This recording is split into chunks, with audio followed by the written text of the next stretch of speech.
ನಮಸ್ಕಾರ ವೀಕ್ಷಕರೇ, welcome back to my channel. So ಇವತ್ತಿನ ವಿಡಿಯೋದಲ್ಲಿ ನಾನು ನಿಮ್ಮ ಹತ್ರ ನಿಮ್ಮ ಪ್ರೀತಿಯ ವಿಚಾರವಾಗಿ ರೀಡಿಂಗ್ನ ಮಾಡ್ತೀನಿ. ನೀವೇನು ಮಾಡಬೇಕಾಗುತ್ತೆ ಅಂದರೆ, ಇಲ್ಲಿ 3 ಕಾರ್ಡ್ ಪೈಲ್ ಇದೆ. ಆ 3ರಲ್ಲಿ ನೀವು ಇಷ್ಟಪಡುವ ವ್ಯಕ್ತಿಯನ್ನು ನೆನೆದು ಕಾರ್ಡ್ ರೀಡಿಂಗ್ ಮಾಡ್ತೀನಿ. ನೆನೆಸ್ಕೊಂಡು ಆ ವ್ಯಕ್ತಿನ ನೀವು ಕಾರ್ಡ್ ಪೈಲ್ನ ಸೆಲೆಕ್ಟ್ ಮಾಡಬೇಕಾಗತ್ತೆ. ಆ್ಯಂಡ್ ಖಂಡಿತವಾಗ್ಲೂ ರೀಡಿಂಗ್ ಮಾಡ್ತೀನಿ. ನಿಮಗೇನಾದರೂ ಇಂಡಿವಿಜುವಲ್ ಕೌನ್ಸಿಲಿಂಗ್ ಅಥವಾ ಫೋನ್ ಮುಖಾಂತರ ಕೌನ್ಸಿಲಿಂಗ್, ಟ್ಯಾರೋ ರೀಡಿಂಗ್ ಸೆಷನ್ ಬೇಕಿದೆ ಅಂದರೆ ಡಿಸ್ಕ್ರಿಪ್ಷನ್ನಲ್ಲಿ ಕೊಟ್ಟಿರುವ ನಂಬರ್ಗೆ ಕಾಲ್ ಮಾಡಿ ಅಪಾಯಿಂಟ್ಮೆಂಟ್ನ ಪಡೆಯಬೇಕಾಗತ್ತೆ.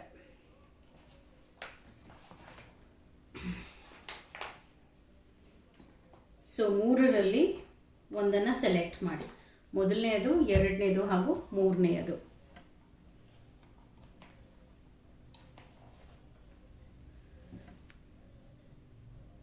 I hope you selected. ಮೊದಲನೆಯದು, ಎರಡನೇದು ಹಾಗೂ ಮೂರನೇದು. ನಿಮ್ಮ ಪ್ರೀತಿಯ ವಿಚಾರವಾಗಿ ಏನು ನಡೀತಾ ಇದೆ ಹಾಗೂ ಯಾವ ವಿಚಾರದಲ್ಲಿ ನಿಮಗೆ ನೋವಿದೆ, ಮನಸ್ತಾಪಗಳಿದೆ, ಸ್ಪೆಷಲ್ ಆಗಿ ಯೋರ್ ಪ್ರೆಸೆಂಟ್ ಸಿಚುವೇಶನ್ ಹಾಗೂ ಫ್ಯೂಚರ್, ಈ ಒಂದು ಎನರ್ಜಿನಲ್ಲಿ ಫ್ಯೂಚರ್ ಹೇಗಿರುತ್ತೆ ಅನ್ನುವ ರೀಡಿಂಗ್ನ ಮಾಡ್ತಾ ಇದ್ದೀನಿ.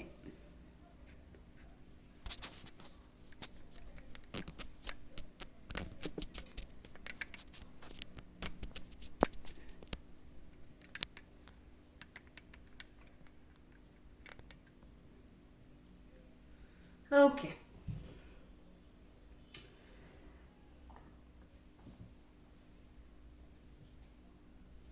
ಸೊ ಇದು ಮೊದಲನೇದು, ಎರಡನೇದು ಹಾಗೂ ಮೂರನೆಯದು.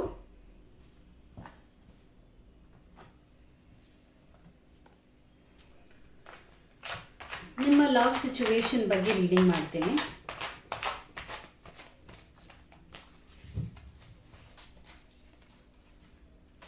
ರಿಲೇಶನ್ಶಿಪ್ ಹೇಗಿದೆ, ಅವರ ಯೋಚನೆ ಹೇಗಿದೆ, ನಿಮ್ಮ ಯೋಚನೆ, ನಿಮ್ಮ ಮೈಂಡ್ ಸ್ಟೇಟಸ್ ಹೇಗಿದೆ, ಅವರ ಸಿಚುವೇಶನ್ ಹೇಗಿದೆ ಹಾಗೂ ನಿಮ್ಮ ಸಿಚುವೇಶನ್ ಹೇಗಿದೆ, ಅವರ ಪಾಸ್ಟ್ ಹಾಗೂ ನಿಮ್ಮ ಪಾಸ್ಟ್, ಅದರ್ ಫೋರ್ಸಸ್ ಅಂತ ಹೇಳ್ತೀವಿ, ಅದಾದ ನಂತರ ಫ್ಯೂಚರ್. ಸೊ ಇಷ್ಟನ್ನು ನಾನು ನಿಮಗೆ ಎಕ್ಸ್ಪ್ಲೇನ್ ಮಾಡ್ತಾ ಬರ್ತೀನಿ. Let me see. The emperor's energy ಇದೆ, ದ ಫೂಲ್ ಕಾರ್ಡ್ ಬರ್ತಾ ಇದೆ, 3 ಆಫ್ ವಾಂಡ್ಸ್, ಬರ್ನಿಂಗ್ ಟವರ್ ಬರ್ತಾ ಇದೆ, 10 ಆಫ್ ಕಪ್ಸ್, ಸ್ಟ್ರೆಂತ್ ಬರ್ತಾ ಇದೆ. ಓಕೆ, ಸೊ ನಿಮ್ಮ ರಿಲೇಶನ್ಶಿಪ್ನಲ್ಲಿ ನೀವು ಇಷ್ಟಪಡುವ ವ್ಯಕ್ತಿ, ನಿಮ್ಮ ಪಾರ್ಟ್ನರ್, ಅವರೇ ಮೇಲುಗೈ, ಅಂದರೆ ಅವ್ರು ಸ್ವಲ್ಪ ಡಾಮಿನೇಟಿಂಗ್ ಲೆವೆಲ್ನಲ್ಲಿದ್ದಾರೆ. ನಂದೇ ನಡಿಬೇಕು ಅನ್ನುವ ಅಹಂಭಾವನೆ ಈ ಒಂದು ರಿಲೇಶನ್ಶಿಪ್ ಸ್ಪ್ರೆಡ್ನಲ್ಲಿ ಜಾಸ್ತಿ ಇದೆ ಅಂತ ಹೇಳ್ಬೋದು. ಅಂದರೆ ನಾವು ಅನ್ನೋದಿಲ್ಲ, ನಾನು ಅನ್ನೋದೇ ಜಾಸ್ತಿ ಇದೆ. ಈಗೋ ಈ ರಿಲೇಶನ್ಶಿಪ್ನಲ್ಲಿ ಇಂಟರ್ಫಿಯರ್ ಆಗ್ತಾ ಇದೆ ಅಂತ ಹೇಳ್ಬೋದು. ಅವರ ಯೋಚನೆ ಹೇಗಿದೆ ಅಂದರೆ ಫೂಲ್ಸ್ ಎನರ್ಜಿ. ಅವರು ಯಾವಾಗಲೂ ಪ್ರೆಸೆಂಟ್ಗೆ ಇಂಪಾರ್ಟೆನ್ಸ್ ಕೊಡ್ತಾರೆ ಪಾಸ್ಟ್ಗಿಂತ, ಹಾಗೂ ಯಾವುದನ್ನು ಒಂದು ರೀತಿಯಾಗಿ ಮನಸ್ಸಿನಲ್ಲಿ ಇಟ್ಕೊಂಡು ಕೊರಗೋದಿಲ್ಲ. ಅಡ್ವೆಂಚರಸ್ ವ್ಯಕ್ತಿ ಅಂತ ಹೇಳ್ಬೋದು. ಹಾಗೂ ಯಾವ ವಿಚಾರನೇ ಆಗಿರಲಿ, ಬಂದ ಹಾಗೆ ಆಗಲೇ ಅವರು ಒಂದು ಸೊಲ್ಯೂಷನ್ ಹುಡುಕ್ತಾರೆ ಹೊರತು ಮೊದಲೇ ಒಂದು ಪ್ಲ್ಯಾನ್, ಸ್ಟ್ರಾಟಜಿ ಹಾಗೇನು ಇರೋದಿಲ್ಲ. ಹಾಗೂ ಅಕಸ್ಮಾತ್ ಈ ಒಂದು ರಿಲೇಶನ್ಶಿಪ್ನಲ್ಲಿ ಮದುವೆಗೆ ನೀವೇನಾದರೂ ಎಕ್ಸ್ಪೆಕ್ಟ್ ಮಾಡ್ತಾ ಇದ್ದೀರಾ ಅಂದರೆ ಮದುವೆ ಡಿಲೇ ಆಗೋದನ್ನ ನಾನು ನೋಡ್ತಾ ಇದ್ದೀನಿ. ಬಿಕಾಸ್ ಅವ್ರಿನ್ನ ಮೈಂಡ್ನಲ್ಲಿ ಸೆಟ್ ಮಾಡ್ಕೊಂಡಿಲ್ಲ ಅಂತ ಹೇಳ್ಬೋದು. ನಿಮ್ಮ ಮೈಂಡ್ ಹೇಗಿದೆ ಅಂದರೆ ಆ್ಯಕ್ಷನ್ ಓರಿಯೆಂಟೆಡ್. ಆ ಕೂಡಲೇ ಏನಾದರೂ ಒಂದು ಮುಂದುವರಿಬೇಕು, ಮುಂದೆ ಹೋಗಬೇಕು, ಆ ಥರ ಒಂದು ಉತ್ಸಾಹ ನಿಮ್ಮಲ್ಲಿದೆ. ಆದರೆ ಇವರು ಯಾವುದೇ ರೀತಿಯಾದ ಪ್ಲ್ಯಾನ್ ಆ್ಯಂಡ್ ಸ್ಟ್ರಾಟಜಿ ಇಟ್ಕೊಂಡೇ ಇರೋದಿಲ್ಲ. ಆ ಥರ ವ್ಯಕ್ತಿತ್ವ ನಿಮ್ಮ ಹಾಗೂ ಅವರ ಡಿಫ್ರೆನ್ಸಸ್ ಅಷ್ಟು ಇದೆ ಮೈಂಡ್ ಸೆಟ್ನಲ್ಲಿ ಅಂತ ಹೇಳ್ಬೋದು. ಅವರ ಸಿಚುವೇಶನ್ ಬರ್ನಿಂಗ್ ಟವರ್ ಆಗಿದೆ. ಇತ್ತೀಚೆಗೆ ಬಹಳ ಜಗಳಗಳಾಗಿರ್ಬೋದು, ಮನಸ್ತಾಪಗಳಾಗಿರ್ಬೋದು, ಈ ಥರ ಪ್ರಾಬ್ಲಮ್ಸ್ ನೀವು ನೋಡ್ತಾ ಇದ್ದೀರಾ, ಅವರು ನೋಡ್ತಾ ಇದ್ದಾರೆ. ಸ್ಪೆಷಲ್ ಆಗಿ ಬರ್ನಿಂಗ್ ಟವರ್ ಅಂದಾಗ ಏನಾಗುತ್ತೆ ಅಂದರೆ ಒಂಥರ ಮೇಜರ್ ಪ್ರಾಬ್ಲಮ್ಸೇ ರಿಲೇಶನ್ಶಿಪ್ನಲ್ಲಿ ಮೂಡಿದೆ. ನೀವು ಇಷ್ಟಪಡುವ ವ್ಯಕ್ತಿಯಿಂದ, ನಿಮ್ಮಿಂದ ಅಲ್ಲ, ನೀವು ಇಷ್ಟಪಡುವ ವ್ಯಕ್ತಿಯಿಂದ. ಅವರ ಸಿಚುವೇಶನ್ ಹೀಗಿದೆ, ನಿಮ್ಮ ಸಿಚುವೇಶನ್ 10 ಆಫ್ ಕಪ್ಸ್ ನೋಡ್ಬೋದಲ್ಲ ಇಲ್ಲಿ. ಅವರು ಇಷ್ಟು ನೆಗೆಟಿವ್ ಆಗಿದ್ದಾರೆ, ನೀವು ಇಷ್ಟು ಪಾಸಿಟಿವ್ ಆಗಿದ್ದಾರೆ. 10 ಆಫ್ ಕಪ್ಸ್. ನೀವು ಅವ್ರು ಇದನ್ನು ಹಾಳು ಮಾಡಬೇಕು ಅನ್ನೋ ರೀತಿಯಾಗಿ ವರ್ತಿಸ್ತಾ ಇದ್ದಾರೆ ರಿಲೇಷನ್ಶಿಪ್ನ. ನೀವು ಇಲ್ಲ, ಹೊಂದ್ಕೊಂಡು ಹೋಗಬೇಕು, ಅಡ್ಜಸ್ಟ್ ಆಗಬೇಕು, ಸರಿ ಮಾಡಬೇಕು, ವರ್ಕ್ ಮಾಡಬೇಕು, ಈ ಥರ ಒಂದು ಪಾಸಿಟಿವ್ ಮೈಂಡ್ಸೆಟ್ನಲ್ಲಿ ಇಟ್ಕೊಂಡಿರೋದು. ಅವರ ಪಾಸ್ಟ್ ಹೇಗಿದೆ ಅಂದರೆ ಒಂದು ರೀತಿ 10 ಆಫ್ ಸ್ವಾರ್ಡ್ಸ್. ಅಂದರೆ ಅವ್ರಿಗೂ ನೋವುಗಳು ಎಷ್ಟೋ ವಿಚಾರದಲ್ಲಿ ಆಗಿದೆ, ಮನಸ್ತಾಪಗಳು ಬೇರೆಯವರಿಂದ ಆಗಿದೆ. ಸೊ ಅದೆಲ್ಲ ನಾವೇನು ಹೇಳ್ತೀವಿ ಅಂದರೆ ಅವ್ರಿಗೂ ಕಷ್ಟಗಳು, ಚಾಲೆಂಜಸ್ ಪಾಸ್ಟ್ ಬಂದಿರೋದ್ರಿಂದ ಅವರು ಪ್ರೆಸೆಂಟ್ ಆ ಒಂದು ಕಲಿಕೆ ಹೇಗಿದೆ ಅಂದರೆ ಏನು ಪ್ಲ್ಯಾನ್ ಮಾಡಿದ್ರು ಇಷ್ಟೇ, ಅದರಿಂದ ನಾನು ಈಗ ಪ್ರೆಸೆಂಟ್ನ ಎಂಜಾಯ್ ಮಾಡ್ತೀನಿ ಅನ್ನೋ ಮೈಂಡ್ಸೆಟ್ಟಿಗೆ ಬಂದಿದ್ದಾರೆ ಅಂತ ಹೇಳ್ಬೋದು. ನಿಮ್ಮ ಪಾಸ್ಟ್ ಹೇಗಿದೆ ಅಂದರೆ ಸ್ವೀಟ್ ಆಗಿದೆ. ಅವರ ಪಾಸ್ಟ್ ಬಿಟರ್ ಆಗಿದೆ, ನಿಮ್ಮ ಪಾಸ್ಟ್ ಸ್ವೀಟ್ ಆಗಿದೆ. ಇಲ್ಲೂ ನೋಡ್ಬೋದು ಇಮೋಷನ್ಸ್ ಹೇಗಿದೆ, ಕಪ್ಸ್ ಇದೆ, ಇಲ್ಲಿ ಸ್ವಾಡ್ ಇದೆ. ಅವರು ಬೇರೆಯವರಿಂದ ತುಂಬ ಮೋಸ ಹೋಗಿರೋದಾಗಿರ್ಬೋದು, ಅಥವಾ ನಂಬಿಕೆ ದ್ರೋಹಕ್ಕೆ ಒಳಗಾಗಿರೋದಾಗಿರ್ಬೋದು. ಇದೆಲ್ಲ ಅನುಭವಿಸಿರೋದ್ರಿಂದ ನೀವು ಇಷ್ಟಪಡುವ ವ್ಯಕ್ತಿ ಒಂಥರ ಏನು ಹೇಳ್ತೀವಿ ಅಂದರೆ ಲೈಕ್ ಈಗ ಎಂಜಾಯ್ ಮಾಡ್ತೀನಿ, ಈಗ ಚೆನ್ನಾಗಿರಬೇಕು, ಮುಂದೆ ನಾನು ಏನಾದರೂ ಪರವಾಗಿಲ್ಲ, ಈಗಿರೋ ದುಡ್ಡನ್ನೆಲ್ಲ ಖರ್ಚು ಮಾಡಬೇಕು, ಆ ಥರ ಒಂದು ಮೆಂಟ್ಯಾಲಿಟಿನ ಬೆಳೆಸ್ಕೊಂಡಿದ್ದಾರೆ because of his or her past ಅಂತ ಹೇಳ್ಬೋದು. ಅದರ್ ಫೋರ್ಸಸ್ ಹೇಗಿದೆ ಅಂದರೆ ಪಾಸಿಟಿವ್ ಆಗಿದೆ. ನಿಮ್ಮ ಸೋಷಿಯಲ್ ಎನ್ವೈರ್ನ್ಮೆಂಟ್ ಹಾಗೂ ಅವರ ಸೋಷಿಯಲ್ ಎನ್ವೈರ್ನ್ಮೆಂಟ್ ಬ್ಯಾಲೆನ್ಸ್ಡ್ ಆಗಿದೆ ಅಂತ ಹೇಳ್ಬೋದು. ನಿಮ್ಮ ಮತ್ತು ನೀವು ಇಷ್ಟಪಡುವ ವ್ಯಕ್ತಿಯ ಮಧ್ಯ ಯಾವುದೇ ರೀತಿಯಾದ ಪ್ರಾಬ್ಲಮ್ಸ್ ಯಾರು ಕ್ರಿಯೇಟ್ ಮಾಡ್ತಾ ಇಲ್ಲ. ಆ್ಯಕ್ಚುಲಿ ಇವಾಗ ಪ್ರಾಬ್ಲಮ್ ಆಗ್ತಾ ಇರೋದೇ ನಿಮ್ಮ ಮತ್ತು ನಿಮ್ಮ ಪಾರ್ಟ್ನರ್ನ ನಡುವೆ. ಮೂರನೇ ವ್ಯಕ್ತಿಯ ಇಂಟರ್ಫಿಯರೆನ್ಸ್ ಇಲ್ಲೇನೂ ಇಲ್ಲ ಅಂತ ಹೇಳ್ಬೋದು. ಓಕೆ, ಫ್ಯೂಚರ್ ಹೇಗಿದೆ? ಸ್ಟ್ರೆಂತ್ ಬಂದಿರೋದ್ರಿಂದ this is a wonderful card ಅಂತ ಹೇಳ್ಬೋದು. ಈ ರಿಲೇಷನ್ಶಿಪ್ ವರ್ಕ್ ಆಗುತ್ತೆ, ಪಾಸಿಟಿವ್ ಆಗಿ ವರ್ಕ್ ಆಗುತ್ತೆ. ಆದರೆ ಇವತ್ತಿಂದ 4 ತಿಂಗಳವರೆಗೂ ಅಷ್ಟು ಟೈಮ್ ಬೆಸ್ಟ್ ಆಗಿಲ್ಲ, ನೀವು ಅಂದ್ಕೊಂಡ ಹಾಗೆ ಆಗೋದಿಲ್ಲ. ಸೊ ನೀವು ಸ್ಟ್ರಾಂಗ್ ಆಗಿರಬೇಕು, ಸ್ಟೇಬಲ್ ಆಗಿರಬೇಕು. ಹಾಗೂ ಡಿಫ್ರೆನ್ಸಸ್ ಇದೆ, ನಾನು ಹೇಳದ್ನಲ್ಲ, ಭಿನ್ನಾಭಿಪ್ರಾಯಗಳು ಈ ರಿಲೇಷನ್ಶಿಪ್ನಲ್ಲಿ ಜಾಸ್ತಿನೇ ಇದೆ. ಸರಿ ಮಾಡ್ಕೋಬಹುದು, ಆದರೆ ಇಬ್ಬರೂ ಕೂಡ ಮುಂದೆ ಬರಬೇಕು.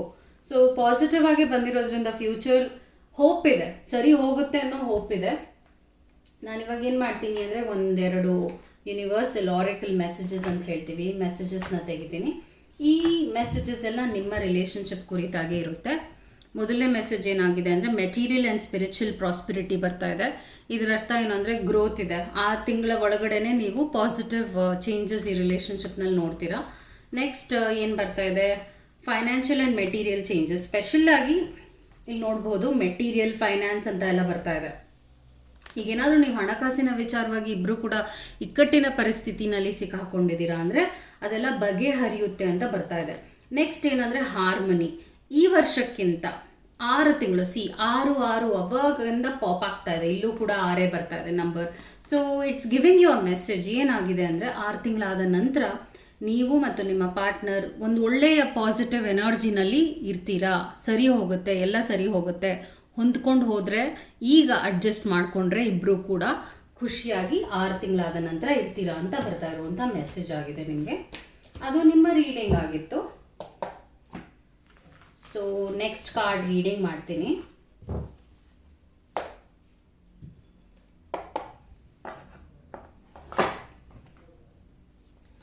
ಈ ಒಂದು ಕಾರ್ಡ್ ಪೈಲ್ನ ಸೆಲೆಕ್ಟ್ ಮಾಡಿರುವ ರೀಡಿಂಗ್ ನಿಮ್ಗೇನಾದರೂ ಈಗೆಲ್ಲ ಮಾಡೋದು ಜನರಲ್ ರೀಡಿಂಗ್ ಆಗಿರುತ್ತೆ. ಖಂಡಿತ ಇದು ರೆಸೊನೇಟ್ ಆಗುತ್ತೆ, ಇದು ಕನೆಕ್ಟ್ ಆಗುತ್ತೆ ನಿಮಗೆ. ಆದರೆ ಇಂಡಿವಿಜುವಲ್ ಆಗಿ ಬೇಕಿದೆ ಅಂದರೆ ಈಗ ನಿಮಗೆ ಸ್ಪೆಸಿಫಿಕ್ ಕ್ವೆಶನ್ಸ್ ಇರುತ್ತಲ್ಲ, ಅದಕ್ಕೆ ನೀವು ಡಿಸ್ಕ್ರಿಪ್ಷನಲ್ಲಿ ಕೊಟ್ಟಿರೋ ನಂಬರ್ಗೆ ಅಪಾಯಿಂಟ್ಮೆಂಟ್ ತೊಗೋಬಹುದು. ಕಾಲ್ ಮಾಡಿ, ಮುಂಚೆನೇ ತೊಗೋಬೇಕು. ಓಕೆ, ಆಫೀಸ್ಗೆ ಬರ್ಬೋದು ಅಥವಾ ಫೋನ್ ಮುಖಾಂತರನಾದರೂ ತೊಗೋಬಹುದು. ಅದು ನಿಮಗೆ ಬಿಟ್ಟಿತ್ತು. ಓಕೆ, ಈ ಒಂದು ಕಾರ್ಡ್ ಪೈಲ್ನ ಸೆಲೆಕ್ಟ್ ಮಾಡಿರುವವರ ರೀಡಿಂಗ್ ಈಗ ಮಾಡ್ತೀನಿ. ರಿಲೇಷನ್ಶಿಪ್ ಹೇಗಿದೆ ಈಗ ಪ್ರೆಸೆಂಟ್, ಅವರ ಮೈಂಡ್ ಹೇಗಿದೆ ಹಾಗೂ ನಿಮ್ಮ ಮೈಂಡ್ ಹೇಗಿದೆ, ಅವರ ಮೈಂಡ್, ನಿಮ್ಮ ಮೈಂಡ್, ಅವರ ಸಿಚುವೇಶನ್ ಹಾಗೂ ನಿಮ್ಮ ಸಿಚುವೇಶನ್ ಹೇಗಿದೆ, ಅವರ ಪಾಸ್ಟ್, ನಿಮ್ಮ ಪಾಸ್ಟ್, ಅದರ್ ಫೋರ್ಸಸ್ ಅಂತ ಹೇಳ್ತೀವಿ, ಬೇರೆ ಇನ್ಫ್ಲೂಯೆನ್ಸ್ ಏನಾದ್ರು ಇದೆಯಾ, ಫ್ಯೂಚರ್ ಹೇಗಿದೆ. So here you go. Situation, page of spots. ತುಂಬ ಜಗಳ ಆಡ್ತಿದ್ದೀರಾ, ವರ್ಬಲ್ ಕಾನ್ಫ್ಲಿಕ್ಟ್ ಜಾಸ್ತಿನೇ ಇದೆ ಅಂತ ಹೇಳ್ಬೋದು. ಹಾಗೂ ಒಂದಷ್ಟು ಸತ್ಯಗಳು ಈ ರಿಲೇಷನ್ಶಿಪ್ ವಿಚಾರವಾಗಿ ನಿಮಗೆ ಗೊತ್ತಾಗಿದೆ. ನಿಮ್ಮ ಪಾರ್ಟ್ನರ್, ಅವರ ಮೈಂಡ್ ತುಂಬ ಪಾಸಿಟಿವ್, ಹ್ಯಾಪಿ ಆಗಿದೆ ಅಂತ ಹೇಳ್ಬೋದು. 9 ಆಫ್ ಕಪ್ಸ್ ಬಂದಿರೋದ್ರಿಂದ. ನಿಮ್ಮ ಮೈಂಡ್ ಹೇಗಿದೆ? King of wands, fire energy ಇದೆ. ಸೊ ನೀವು ಫೈರ್ ಎನರ್ಜಿನಲ್ಲಿದ್ದೀರಾ, ಅವರು ವಾಟರ್ ಎನರ್ಜಿನಲ್ಲಿದ್ದಾರೆ. ಸೊ ವಾಟರ್ ಆ್ಯಂಡ್ ಫೈರ್ ಯಾವತ್ತೂ ಒಂದಾಗೋ ಥರ ಇರೋದಿಲ್ಲ. ಅದು ಒಂದು ರೀತಿಯಾಗಿ ಕ್ಲಾಶಸ್ ಎಲಿಮೆಂಟ್ಸ್ ಅಂತ ಹೇಳ್ತೀವಿ. ಆ ಥರ ಕ್ಲಾಶಸ್ ಆಗ್ತಾ ಇದೆ ನಿಮ್ಮ ಮತ್ತು ನಿಮ್ಮ ಪಾರ್ಟ್ನರ್ನ ನಡುವೆ. Situation queen of cups, their situation. Okay, again cups ಬರ್ತಾ ಇದೆ. ಓಕೆ, ನಿಮ್ಮ ಸಿಚುವೇಶನ್ 4 ಆಫ್ ಸ್ಪಾಟ್ಸ್. ಸೊ ನೀವು ಕತ್ತಿ ಹಿಡ್ಕೊಂಡಿದ್ದೀರಾ ಇಲ್ಲಿ. ಸೊ ಇಲ್ಲಿ ನೋಡ್ಬೋದು, ಇಲ್ಲಿ ನೀವು ಫೈರ್ ಇಟ್ಕೊಂಡಿದ್ದೀರಾ, ಇಲ್ಲಿ ಸ್ವಾರ್ಡ್ ಕತ್ತಿಗಳಿದೆ. ಸೊ ತುಂಬ ಪೇಯ್ನನ್ನು ನೀವು ಅನುಭವಿಸ್ತಿದ್ದೀರಾ. ನಿಮ್ಮ ಪಾರ್ಟ್ನರ್ಗೆ ಹೋಲಿಸಿದಾಗ ನಿಮ್ಮ ಪೇನೇ ಜಾಸ್ತಿ ಇದೆ.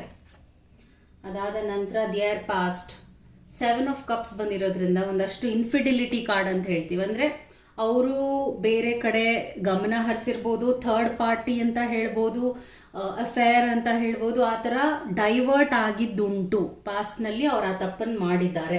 ಅದರಿಂದನೇ ನಿಮ್ಗೆ ಇಷ್ಟು ನೋವು ಬಂದಿರೋದು. And your partner is very happy enjoying things ಅಂತ ಹೇಳ್ಬೋದು. And your past 6 of pentacles. So ಅವರು ನೋವು ಕೊಟ್ಟಿದ್ದಾರೆ, ನೀವು ಒಂದು ಅಗ್ರೆಷನ್, ಕೋಪದಲ್ಲಿದ್ದೀರಾ, ತಾಪದಲ್ಲಿದ್ದೀರಾ, ನೋವಲ್ಲಿದ್ದೀರಾ, ಹಾಗೂ ಹೀಲಿಂಗ್ ಫೇಸ್ನಲ್ಲಿದ್ದೀರಾ ಅಂತ ಹೇಳ್ತಾ ಇದ್ದೀನಿ. ಸೊ ಅದರ್ ಫೋರ್ಸಸ್ ಹೇಗಿದೆ? ಅದರ್ ಫೋರ್ಸಸ್ ನೋಡೋಕ್ಕೆ ಹೋದಾಗ ಏಸ್ ಆಫ್ ಕಪ್ಸ್ ಬಂದಿರೋದ್ರಿಂದ ಈಗಲೂ ನೀವಿಷ್ಟಪಡುವ ವ್ಯಕ್ತಿ ಆ ಒಂದು ಥರ್ಡ್ ಪಾರ್ಟಿ, ಅಂದರೆ ಆ ಒಂದು ಅಫೇರ್ ಏನೇ ಇಟ್ಕೊಂಡಿರ್ಬೋದು, ರಿಲೇಷನ್ಶಿಪ್, ಮೆಸೇಜಸ್, ಕಾಲ್ಸ್, ನಿಮ್ಮನ್ನು ಹೊರತಾಗಿ ಇನ್ನೊಬ್ಬರಿಗೆ ಕ್ಲೋಸ್ ಆಗ್ತಾ ಇದ್ದಾರೆ, ಈಗಲೂ ಕೂಡ ಕಾಂಟ್ಯಾಕ್ಟ್ನಲ್ಲಿದ್ದಾರೆ ಅಂತ ಹೇಳ್ತೀನಿ. ಆ್ಯಂಡ್ ಇದು ಜನರಲ್ ರೀಡಿಂಗ್ ಆಗಿರೋದ್ರಿಂದ ನಿಮಗೆ ಕನೆಕ್ಟ್ ಆಗ್ತಾ ಇದೆ ನಿಮ್ಮ ಸಿಚುವೇಶನ್. ಹೌದು, ಈ ಥರ ನಡೆದಿದೆ ಅಂದರೆ ಮಾತ್ರ ಅರ್ಥ ಮಾಡ್ಕೊಳ್ಳಿ. ಬಿಕಾಸ್ ಇಲ್ಲಿ ಏನು ಜಾಸ್ತಿ ಪಿಕ್ ಮಾಡ್ಕೋತೀನಿ ಎನರ್ಜಿ, ಅದನ್ನೇ ನಾನು ಹೇಳೋದು ನಿಮಗೆ ಇದು ಕನೆಕ್ಟ್ ಆಗ್ತಾ ಇಲ್ಲ ಅಂದರೆ you can let go. You can take an individual reading from me. Okay, page of wands ಬಂದಿರೋದ್ರಿಂದ ಅವರು ಇರ್ರೆಸ್ಪಾನ್ಸಿಬಲ್ ಆಗಿ ವರ್ತಿಸ್ತಾ ಇದ್ದಾರೆ ನಿಮ್ಮ ಪಾರ್ಟ್ನರ್ ಅಂತ ಹೇಳ್ತಾ ಇದ್ದೀನಿ. ಸೊ ಇಲ್ಲಿ ಒಂದಷ್ಟು ಭಿನ್ನಾಭಿಪ್ರಾಯಗಳಿದೆ. ಅವ್ರು ನಿಮಗೆ ತುಂಬ ನೋವು ಕೊಡ್ತಾ ಇದ್ದಾರೆ ಹಾಗೂ ಎಂಜಾಯ್ ಮಾಡ್ತಾ ಇದ್ದಾರೆ. You can see happiness is there here. So ಅವ್ರಿಗೇನು ಬೇಜಾರಿಲ್ಲ, ಹೀಗಾಗ್ತಾ ಇದೆ, ಹೀಗೆಲ್ಲ ಮಾಡ್ತಾ ಇದ್ದೀನಿ ಅಂತ ಗಿಲ್ಟ್ ಇಲ್ಲ. ಆ ಒಂದು ನೋವು ಆಗ್ತಾ ಇಲ್ಲ, ನೋವು ಕೊಡ್ತಾ ಇದ್ದಾರೆ ಬೇಸಿಕ್ಲಿ. ಸೊ ಇದೇ ನಿಮ್ಮ ಮತ್ತು ನಿಮ್ಮ ರಿಲೇಷನ್ಶಿಪ್ನಲ್ಲಿ ಅವರು ಮಾಡ್ತಾ ಇರುವಂಥ ತಪ್ಪುಗಳು ಅಂತ ಹೇಳ್ಬೋದು. ಒಂದಷ್ಟು ಏಂಜಲ್ ಆರಾಕಲ್ ಮೆಸೇಜಸ್ ಅಂತ ಹೇಳ್ತೀವಿ, ಅದೆಲ್ಲ ಏನು ಅಂತ ನೋಡೋಣ.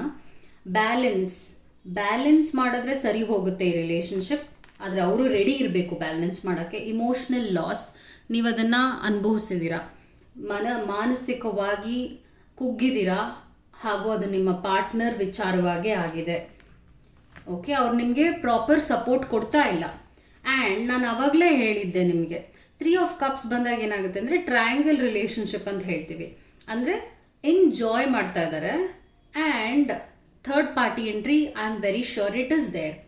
ಅದರಿಂದನೇ ನಿಮ್ಮ ರಿಲೇಷನ್ಶಿಪ್ ಇತ್ತೀಚೆಗೆ ಒಂದು ರೀತಿಯಾಗಿ ದಾರಿ ತಪ್ತಾ ಇದೆ ಅಂತ ಹೇಳ್ಬೋದು. ಒಬ್ರಿಗೆ ಒಬ್ಬರು ನೋವು ಕೊಡ್ತಾ ಇದ್ದೀರಾ, ಹಾಗೂ ಇಬ್ರಿಗೂ ಶಾಂತಿ ಇಲ್ಲ. ಆ್ಯಂಡ್ ನಿಮ್ಮ ಪಾರ್ಟ್ನರ್ ಬದಲಾಗೋಕ್ಕೂ ರೆಡಿ ಇಲ್ಲ, ಆ ಒಂದು ವಿಚಾರ. ಸೊ ಏನಿದೆ ಅದನ್ನು ಹೇಳ್ತಾ ಇದ್ದೀನಿ, ಇದು ಕಂಟಿನ್ಯೂ ಆಗುತ್ತೆ. ಅವರು ಬದಲಾಗೋ ಥರ ನಾನು ನೋಡ್ತಾ ಇಲ್ಲ. ಇದನ್ನು ನೀವು ಮಾತುಕತೆ ಆಡೇ ಸರಿ ಮಾಡ್ಕೋಬೇಕು. ಏನಿದೆ ನಾನು ಹೇಳ್ತೀನಿ, ಆದರೆ ಇದನ್ನು ನಾನು ಹೇಗೆ ಸರಿ ಮಾಡೋಕ್ಕಾಗುತ್ತೆ ಅಲ್ವಾ? ನಿಮ್ಮ ಪಾರ್ಟ್ನರ್ ಹೀಗೆ ವರ್ತಿಸ್ತಾ ಇದ್ದಾರೆ ಹಾಗೂ ಹೀಗೆ ವರ್ತಿಸ್ತಾರೆ ಅಂತ ಬರ್ತಾ ಇದೆ. So you have to be very strong and handle ಮಾಡಲೇಬೇಕು ನೀವು. ಈಗ ಸರಿಯಾಗಿ ಹ್ಯಾಂಡಲ್ ಮಾಡಿಲ್ಲ ಅಂದರೆ ಇದನ್ನು ಹದ ಬಿಡುತ್ತೆ ಈ ಒಂದು ರಿಲೇಷನ್ಶಿಪ್ ಅಂತ ಹೇಳ್ಬೋದು. It is not a good sign. ಅಕಸ್ಮಾತ್ ನಿಮಗೆ ಈ ಒಂದು ರಿಲೇಷನ್ಶಿಪ್ನಲ್ಲಿ ಮದುವೆ ಆಗಿಲ್ಲ ಅಂದರೆ ಯೋಚನೆ ಮಾಡಿ ಈ ವ್ಯಕ್ತಿನ ಮದುವೆ ಆಗಬೇಕೋ ಬೇಡೋ ಅಂತ. Because this person is not worth for you. ಅವ್ರು ನಿಮಗೆ ಪ್ರತಿ ಸಲ ಮುಂದೆ ಮದುವೆ ಆದರೂ ಕೂಡ ಮೋಸ ಮಾಡ್ತಾರೆ ಅಂತ ಹೇಳ್ತೀನಿ. ಅದು ನಿಮ್ಮ ರೀಡಿಂಗ್ ಆಗಿತ್ತು. ಸೊ ಈ ಒಂದು 3ನೇ ಕಾರ್ಡ್ ಪೈಲ್ನ ಸೆಲೆಕ್ಟ್ ಮಾಡಿರುವವರ ರೀಡಿಂಗ್ ಮಾಡ್ತೀನಿ. ಇದನ್ನು ಯಾರು ಸೆಲೆಕ್ಟ್ ಮಾಡಿದ್ದಾರೆ, ನಿಮ್ಮ ಲವ್ ರಿಲೇಷನ್ಶಿಪ್ ಬಗ್ಗೆ ರೀಡಿಂಗ್ ಮಾಡ್ತೀನಿ. ನಿಮ್ಮ ರಿಲೇಷನ್ಶಿಪ್ ಏನಾಗಿದೆ ಈಗ ಪ್ರೆಸೆಂಟ್, ಅವರ ಮೈಂಡ್ನಲ್ಲಿ ಏನಿದೆ ಹಾಗೂ ನಿಮ್ಮ ಮೈಂಡ್ನಲ್ಲಿ ಏನಿದೆ, ಅವರ ಸಿಚುವೇಶನ್ ಹೇಗಿದೆ ಹಾಗೂ ನಿಮ್ಮ ಸಿಚುವೇಶನ್ ಹೇಗಿದೆ, ಅವರ ಪಾಸ್ಟ್ನಲ್ಲಿ ಏನಿತ್ತು ಹಾಗೂ ನಿಮ್ಮ ಪಾಸ್ಟ್ ಏನಾಗಿತ್ತು, ಅದರ್ ಫೋರ್ಸಸ್ ಏನಾಗಿದೆ, ಫ್ಯೂಚರ್. ಸೊ ಇಷ್ಟನ್ನು ನಾನು ನಿಮಗೆ ಎಕ್ಸ್ಪ್ಲೇನ್ ಮಾಡ್ತೀನಿ. ಏಸ್ ಆಫ್ ವಾಂಡ್ಸ್ ಬರ್ತಾ ಇದೆ, ಅದಾದ ನಂತರ ಹಾರ್ಟ್ ಬ್ರೇಕ್ ಕಾರ್ಡ್ ಬರ್ತಾ ಇದೆ. ಅವರ ಮೈಂಡ್ನಲ್ಲಿ ಏನೋ ಒಂದು ಇಟ್ಕೊಂಡು ನೋವನ್ನು ಅನುಭವಿಸ್ತಿದ್ದಾರೆ. Heart break card is not something good ಅಂತ ಹೇಳ್ಬೋದು. ಅದಾದ ನಂತರ ನೀವು ಅವ್ರಿಗೆ ನೋವು ಕೊಟ್ಟಿದ್ದೀರಾ, ಹಾಗೂ ಅವರು ನಿಮಗೆ ನೋವು ಕೊಟ್ಟಿದ್ದಾರೆ. ಒಬ್ರಿಗೊಬ್ರು ನೋವು ಕೊಟ್ಕೊಳ್ತಾ ಇದ್ದೀರಾ. ಮೇ ಬಿ ಒಂದಷ್ಟು ವಿಚಾರಗಳು ಹೇಗಿದೆ ಅಂದರೆ ಭಿನ್ನಾಭಿಪ್ರಾಯಗಳಿದೆ, ಹಾಗೂ ಅಸಮಾಧಾನ ಜಾಸ್ತಿನೇ ಇದೆ. ಸ್ಟ್ರೆಸ್ ಲೆವೆಲ್ ಈ ರಿಲೇಷನ್ಶಿಪ್ನಲ್ಲಿ ಅತಿಯಾಗಿ ನೋಡ್ತಾ ಇದ್ದೀನಿ. ಡೆವಿಲ್ ಕಾರ್ಡ್ ಬರ್ತಾ ಇದೆ, not a good sign. Present ನಿಮ್ಮ ಪಾರ್ಟ್ನರ್ ಕೆಟ್ಟ ಅಭ್ಯಾಸಗಳಿಗೂ ಒಳಗಾಗಿದ್ದಾರೆ. ಮೇ ಬಿ ಕುಡಿಯೋದು ಅಥವಾ ಸಿಗರೇಟ್ ಸೇದೋದು ಏನೇ ಆಗಿರಲಿ, ಯಾವುದೇ ಮಿತಿ ಮೀರಿದ್ರೆ ಅದೊಂದು ಕೆಟ್ಟ ಚಟ ಆಗುತ್ತೆ. ಆ ಒಂದು ಕೆಲಸ ಅವ್ರು ಮಾಡ್ತಾ ಇದ್ದಾರೆ. ಅದರಿಂದನೇ ಐ ಡೋಂಟ್ ನೋ, ಅವ್ರ ಪ್ರಕಾರ ನೀವು ಅವ್ರಿಗೆ ನೋವು ಕೊಟ್ಟಿದ್ದೀರಾ ಅಂತ ಅವ್ರಿಗೆ ಅನಿಸ್ತಾ ಇದೆ. ಹಾಗೂ ನಿಮ್ಮ ಪ್ರಕಾರ ನಿಮ್ಮ ಪಾರ್ಟ್ನರಿಂದಾನೇ ನೀವು ಈ ಪರಿಸ್ಥಿತಿಗೆ ಬಂದಿದ್ದೀರಾ ಅನ್ನುವಂಥ ಒಂದು ವಿಚಾರದಲ್ಲಿ ನೀವು ಮುಳುಗಿದ್ದೀರಾ. ಲವರ್ಸ್ ಕಾರ್ಡ್ ಬರ್ತಾ ಇದೆ. ನಿಮ್ಮ ಸಿಚುವೇಶನ್ ಹೇಗಿದೆ ಅಂದರೆ ನೀವು ಅವ್ರನ್ನ ಪ್ರಾಣಕ್ಕಿಂತ ಹೆಚ್ಚು ಪ್ರೀತಿಸ್ತೀರಾ. ನೀವು ಅವ್ರಿಗೆ ತುಂಬಾ ಪ್ರಿಯಾರಿಟಿ ಕೊಟ್ಟಿದ್ದೀರಾ. ಅದೇ ಪ್ರಾಬ್ಲಮ್ ಆಗ್ತಾ ಇರೋದು. ನೀವು ಒಬ್ಸೆಷನ್ಗೂ ಒಳಗಾಗಿರ್ಬೋದು. ಒಂದು ರೀತಿಯಾಗಿ ಒಬ್ಬರನ್ನ ಅತಿಯಾಗಿ ಪ್ರೀತಿಸಿದ್ರು ಕೂಡ ಆಗಿರುವಂಥ ಪ್ರೀತಿ ನಮಗೆ ನೋವು ಕೊಡುತ್ತೆ. So there is an imbalance. Strong ಆಗಿ ಹೇಳ್ತೀನಿ, ಇಂಬ್ಯಾಲೆನ್ಸ್ ಇದೆ. ಅದಾದ ನಂತರ ಕಿಂಗ್ ಆಫ್ ವಾಂಡ್ಸ್ ಬರ್ತಾ ಇದೆ, king of fire, 6 of cups. So ಇಲ್ಲಿ ನಿಮ್ಮ ತಪ್ಪುಗಳು ಇದೆ ಈ ರಿಲೇಷನ್ಶಿಪ್ನಲ್ಲಿ. ಓಕೆ, ಅದೇನು ಅಂತ ನಿಮಗೆ ಗೊತ್ತಿರಬೇಕು.